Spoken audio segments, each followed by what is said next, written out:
Good afternoon, and thank you for attending today. My name is Tammy Williams, Contract Specialist for the Texas Lottery Commission. This is the pre-proposal conference for the Security Study Services RFP number 362-2019-0004.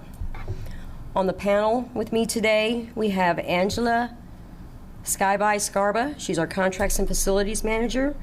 Eric Williams, who is our Hub Coordinator. Lee Geary, who is our Senior Contracts Attorney, and then Joan Codal, our Information Technology Manager, and she is our subject matter expert today. If you have not signed the sign-in sheet, please do so. Copies of the sign-in sheet will be available at the end of today's meeting. In addition, a copy of the sign-in sheet will be posted on the Electronic State Business Daily, or the ESBD, and Texas Lottery website. This is for sharing of information between prime vendors and subs. We have extra copies of the RFP located on the table at the entrance, and you're welcome to take any remaining copies. If you have not done so, please silence all cell phones. This conference is being video and audio recorded.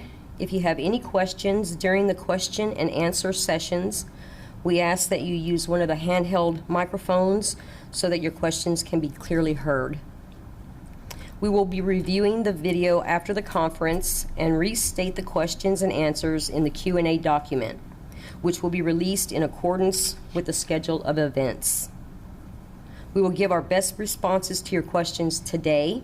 However, any questions we cannot answer today will be answered in writing and included in the Q&A document.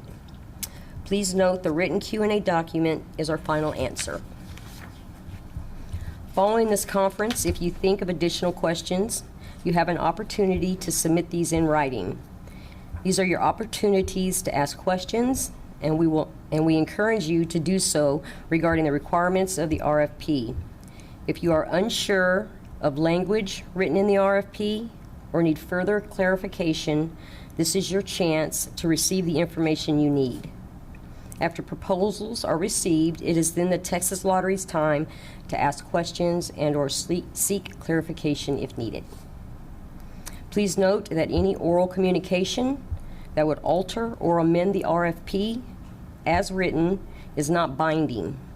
Any and all changes or modifications to the RFP will be made in writing and posted on the ESBD and the TLC website. You are encouraged to check these websites throughout this process, and once more before submitting a proposal, please note that there may be several RFPs posted on the TLC website at one time, so be sure you are viewing the correct RFP for updates. This RFP is open to any and all vendors who perform this service. To submit a proposal, you do not have to be registered on the CMBL, which is the Centralized Masters Bidders List, be Hub certified, nor is there any approved vendor list. We will now briefly review the RFP by parts. While we may discuss only certain sections or provisions of the RFP during this conference, all sections and provisions of the RFP are important, and you should read any and understand the entire RFP before submitting your proposal. You will have an opportunity after each part to ask general questions. So part 1, general information. Section 1.4, schedule of events, which is on page 3 of the RFP. This section includes critical dates for this procurement. If there are any changes to these dates up to the deadline for proposals, an amendment will be posted on the ESBD and Texas Lottery website. In section 1.7, because we are a state agency, proposals are subject to the Public Information Act, aka the Open Records Act. During the procurement process, we will not release any information contained in your proposal. However, after a contract is awarded, your entire proposal is subject to this act and is considered public information. If there is any information in your proposal that is considered or that is confidential and exempt from disclosure under the Texas Publication Public Information Act, you must mark it as confidential. Examples of confidential information may be financial information or information that you consider trade secret or proprietary. It is important that you mark every applicable page and or section that you consider confidential, and if possible, mark which exception of the Texas Public Information Act it falls under. The Public Information Act is located under Texas Government Code Chapter 552. On the Office of the Attorney General's website is the Public Information Handbook, which lists all the exceptions. If you have information that you consider confidential, respond to Section 1.7 and list the information. Include a brief commentary or justification in addition to marking individual sections or pages. Are there any questions on Part 1? Part 2, the proposal process. As stated in Section 2.1, I am the sole point of contact for this RFP. All questions should be directed to me, including any hub questions. Section 2.4, questions shall be submitted via email by the deadline in the schedule of events. Responses will be posted on the websites. Section 2.5, proposals must be submitted in the format prescribed in this section. For this RFP, you will submit 1 original and 10 copies. The original proposal should be clearly marked as original. Be sure that your proposal contains responses to all sections and parts of the RFP, and be sure your proposal numbering corresponds with that of the RFP. You may provide a blanket acknowledgement and acceptance for parts 1, 2, and 3 unless a section requires a specific detailed answer. Parts 4 and 6 require a section-by-section response. That means for our 4.1, we're looking for a 4.1 in your response that corresponds to the RFP. For Part 5, complete and submit 1 original and 2 copies of the HSP. This can be in a separate binder or folder.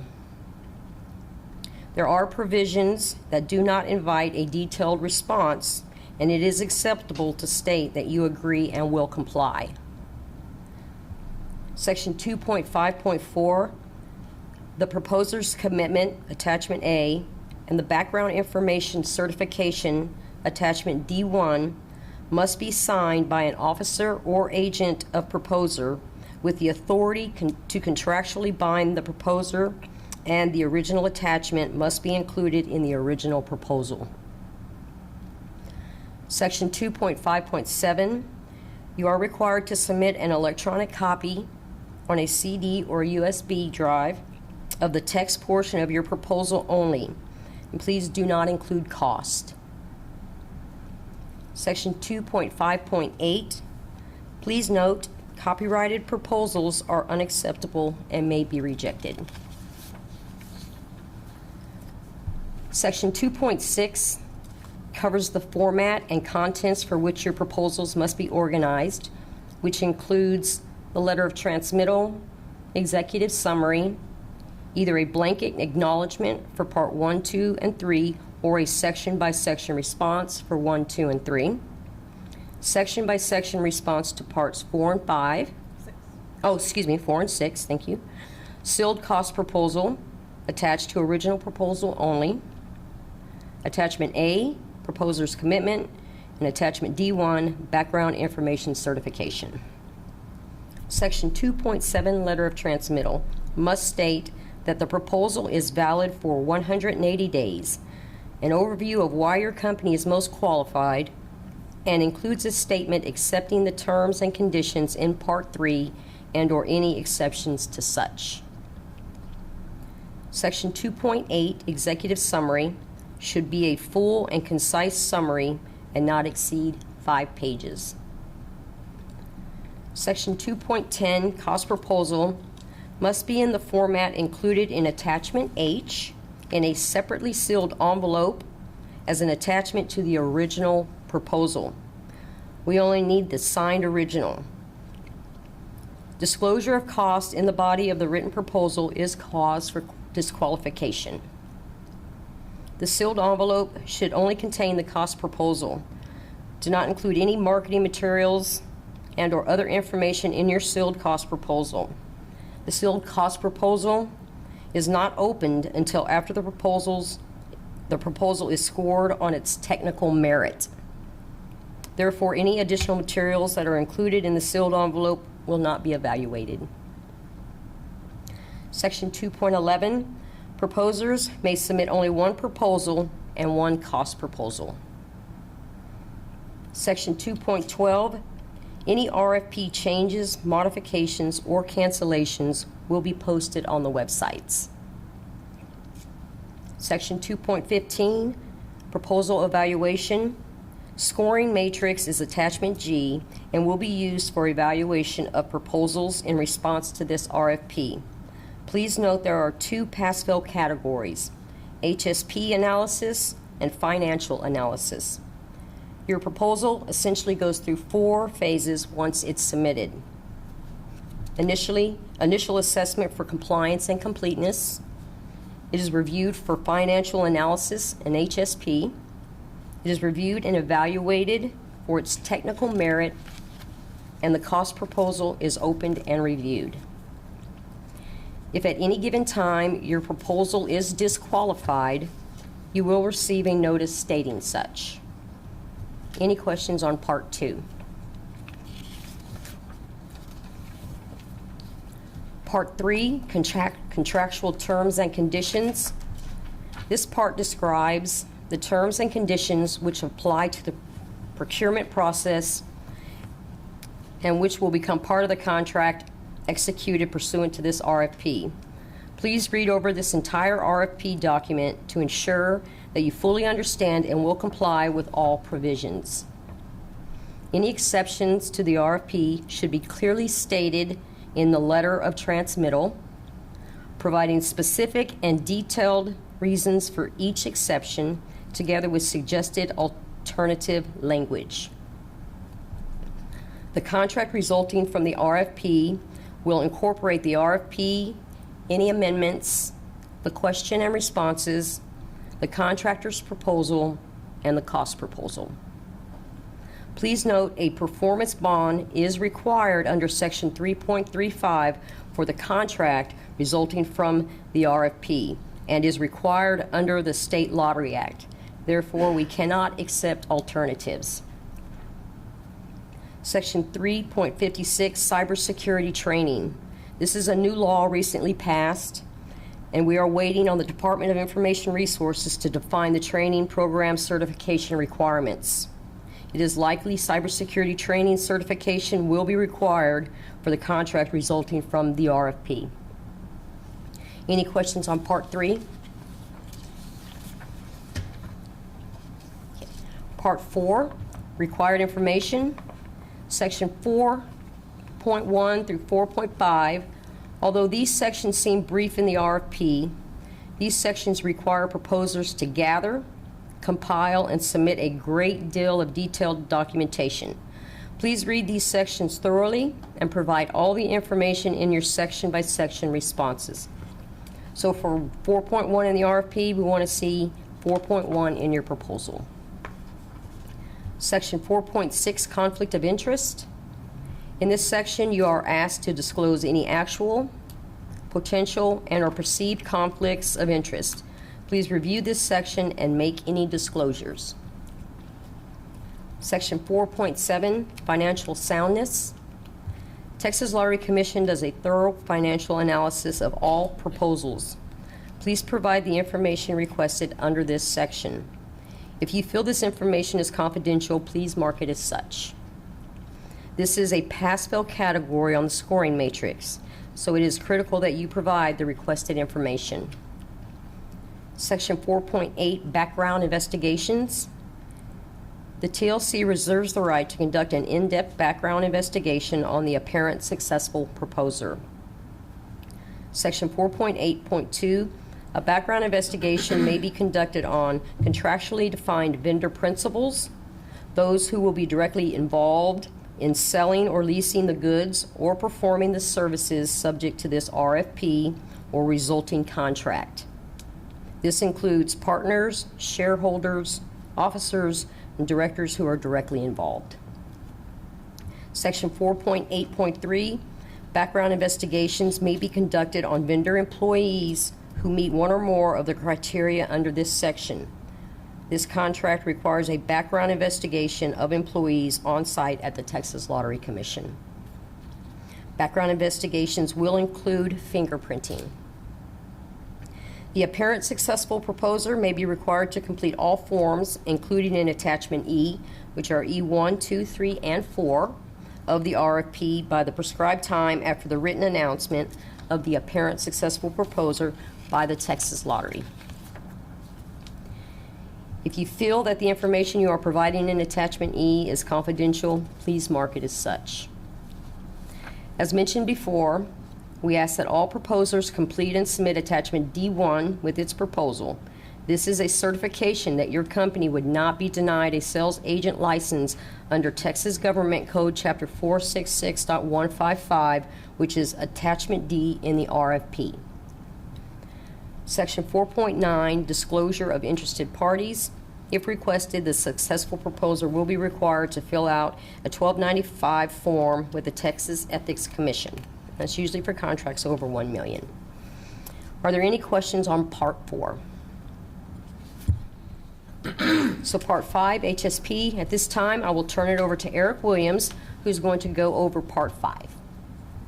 Good afternoon. My name is Eric Williams, and I'm the Hub Coordinator for the Texas Lottery Commission. I will be covering a very crucial element of your proposal, the Hub Subcontracting Plan, or the HSP. This information can be found behind the Presentation tab in the small yellow booklet you received upon checking in. If you're not the individual responsible for submitting the HSP plan, please pass this information to them. Also, have them watch the video of this pre-proposal conference that will be posted on the agency website. The Hub Subcontracting Plan is used to identify both Hub and non-Hub subcontractors that will be utilized under the awarded contract. All proposers, Hub and non-Hub, submitting a response to this RFP are required to submit an HSP. No one is exempt. As Tammy previously mentioned, the HSP is a pass-fail element of the RFP. No evaluation points are given for the HSP. All proposers must submit an HSP with their proposal regardless of their subcontracting intentions. Any proposal received not including an HSP will be rejected, and the technical portion will not be evaluated. So it's important to submit a completed HSP with your proposal. Also, during the reviewing process, if it is determined that your submitted HSP has failed, your proposal will be disqualified and will not be evaluated. The HSP process is governed by rule established by the Texas Comptroller of Public Accounts. A copy of the rule is included in the back of your yellow booklet. Per Section 5.1 of the RFP, you are responsible for reviewing this rule. The definition of a subcontractor is very broad and applies to any third-party vendor used to fulfill a portion of the contract. Our definition of a subcontractor is a person who contracts with a successful proposer to work, to supply commodities, or contribute toward completing work for the Texas Lottery. In other words, if the successful proposer who is awarded this contract is paying anyone who is not an employee to provide goods and/or services, they are very likely subcontracting under this definition. These individuals would receive a 1099, unlike your employees who will receive a W-2. Self-performance. A proposer who indicates that their company will not be subcontracting any portion of the contract and will be fulfilling the entire contract with their own resources, including its own equipment, supplies, materials, and/or employees, will be self-performing. Keep in mind that a pre-existing subcontracting relationship is considered subcontracting, in which case you cannot claim self-performance. A pre-existing subcontracting relationship is a business affiliation your company has with a third-party vendor who is currently supplying your company with goods and/or services and will continue to supply the goods and/or services to assist you in the performance of this contract. If you determine that your company is capable of fulfilling the entire contract with its own equipment, supplies, materials, and/or employees, please check the appropriate box in Section 2, Respondent Subcontracting Intentions of the HSP form.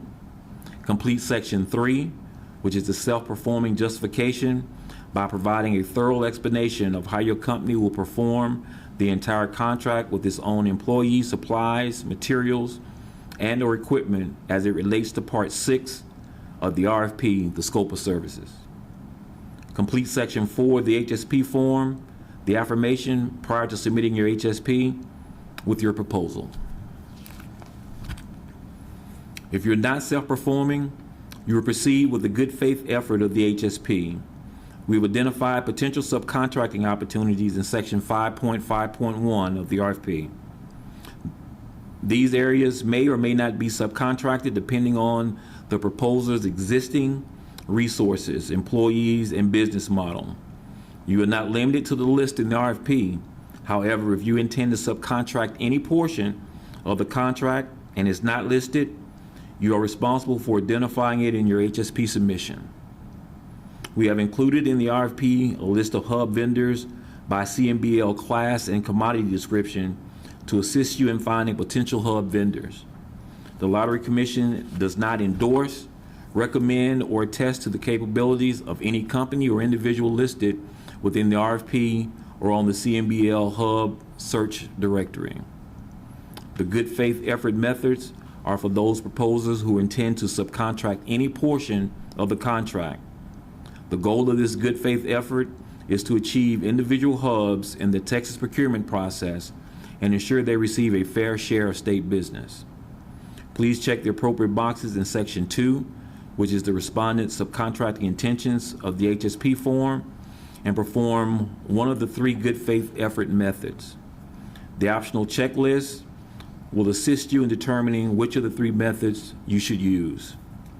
Good faith effort method A has 2 options. Method A, option 1. This option is for the proposer who will use only Texas certified hubs for all subcontracting opportunities listed in Section 2B, the respondent subcontracting intentions on the HSP forms. If you use this method, please verify online that the hub vendor is still an active hub on the CMBL. Method A, option 2. This option is meeting the specified hub contract goal. This option is for the proposer who will use a combination of non-hubs and Texas certified hubs. However, to meet the specified hub contract goal of 23.7%, the proposer can only count those hubs with which you have contracted with for 5 years or less. If you're going to subcontract and cannot claim method A1 or A2, then you must submit your HSP using method B, which is the good faith effort outreach, by notifying at least 3 Texas certified hubs per subcontracting opportunity, providing those hubs at least 7 working days to respond, excluding the day the solicitation was sent, weekends, holidays, and other days that the executive director of the Texas Lottery Commission has deemed us to be closed. Providing scope of work for hubs to determine whether they are interested to pursue. Providing a location where the specifications are located, i.e. a link to the posting on the ESBD or a physical location. Information regarding insurance and bonding requirements, if applicable. And in addition, notifying a minimum of 2 minority women trade organizations and other business development centers providing the same information above, as well as the same time frame for their response. A list of the trade organizations has been also provided in this yellow booklet that was given to you upon checking in. A mentor may utilize a protege from a state agency-sponsored mentor-protege agreement for the subcontracting if the protege is able to provide services. The mentor-protege relationship may be utilized in lieu of additional solicitation to hubs. Proposers using this method must perform outreach even for areas where a proposer has a pre-existing or exclusive subcontracting relationship that would be used in performance of the contract. Our evaluation process for proposals received on or before the deadline for proposals is to review and evaluate the HSP and all supporting documentation to determine if the HSP has passed or failed. During our review, we may request clarification of information or representation in your submitted HSP. Again, there are no evaluation points assigned to the HSP. It is strictly a pass or fail element. If it is determined that your HSP has failed, again, the technical portion of your proposal would not be evaluated. Following the award of contract, any proposed changes to the HSP must be submitted for review and approval by the agency. A written change approval form will be provided by the Lottery Commission. Subcontracting without prior authorization is a breach of contract. Monthly subcontracting expenditure reports are required as condition of payment. Also, the successful proposer must provide written notice to each subcontractor informing them of their selection. A copy of this notice must be provided to the Lottery Commission no later than 10 working days after the contract has been awarded as stated in section 5.6.1 of the RFP. The notice must specify at a minimum the contracting agency's name and its point of contact for the contract, the contract award number, the subcontracting opportunity to be performed, the appropriate dollar value of the subcontracting opportunity, and the expected percentage of the total contract that the subcontracting opportunity represents. To assist you with the HSP, the Lottery Commission provides the following resources and assistance. All vendors are strongly encouraged to take advantage of all the resources.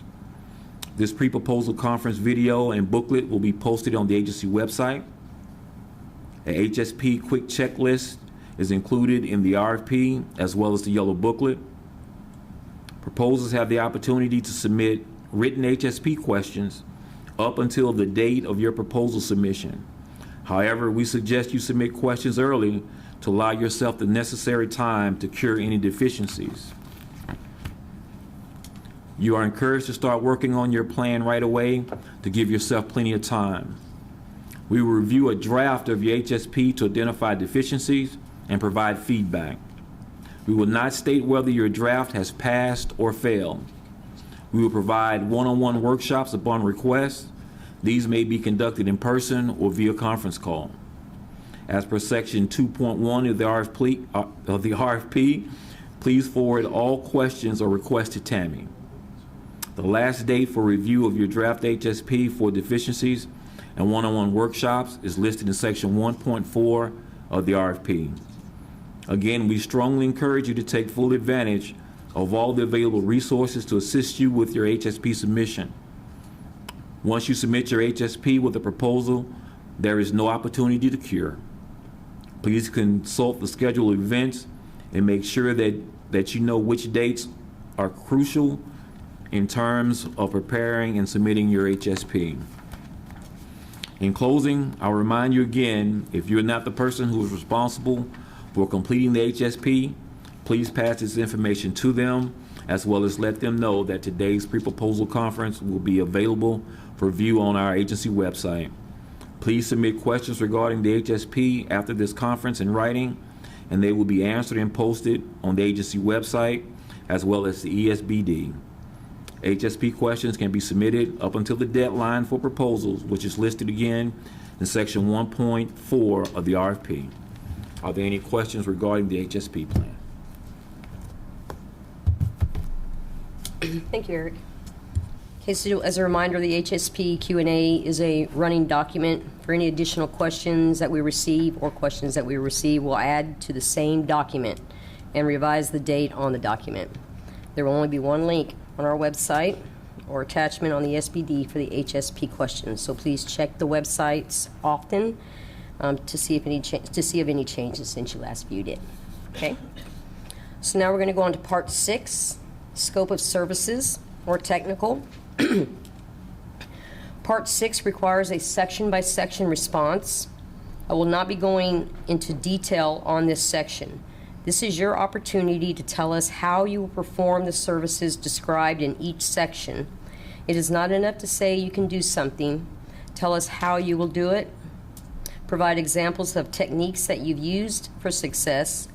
Proposers need to demonstrate their ability to do the work requested. I also want to add that under General Information 6.1.1, the numbering shows 4, 5, 6. That should actually be 1, 2, 3, and I want to let you know that nothing is missing from the RFP. So, okay. Are there any questions to Part 6? No? Okay.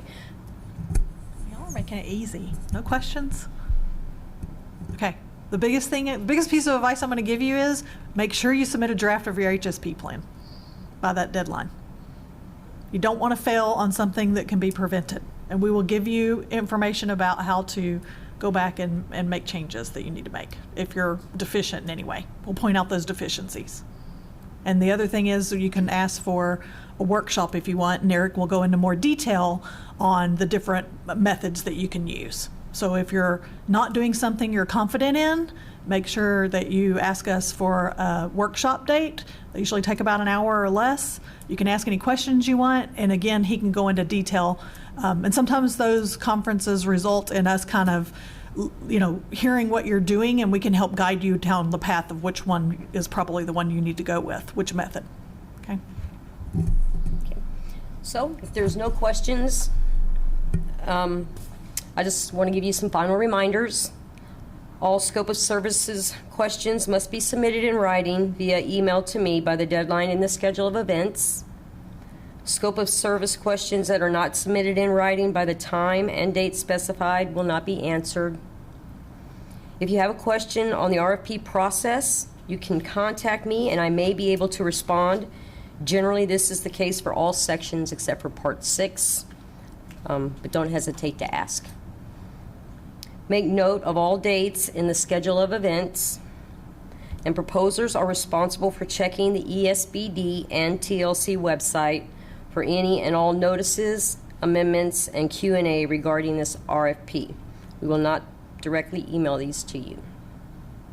And prior to submission of your proposal, please review the entire RFP carefully to ensure that you submit all required information and/or documentation. And this concludes our conference. Vendors are welcome to network with each other, and thank you again for your attendance. And, sorry. Juanita has a copy of the sign-in sheet at the back. Oh, yes, she does. If you want a copy as you go. Or they're out back. Are they out front, Juanita? Okay, they're out front of the counter where you came in. Thank you, guys.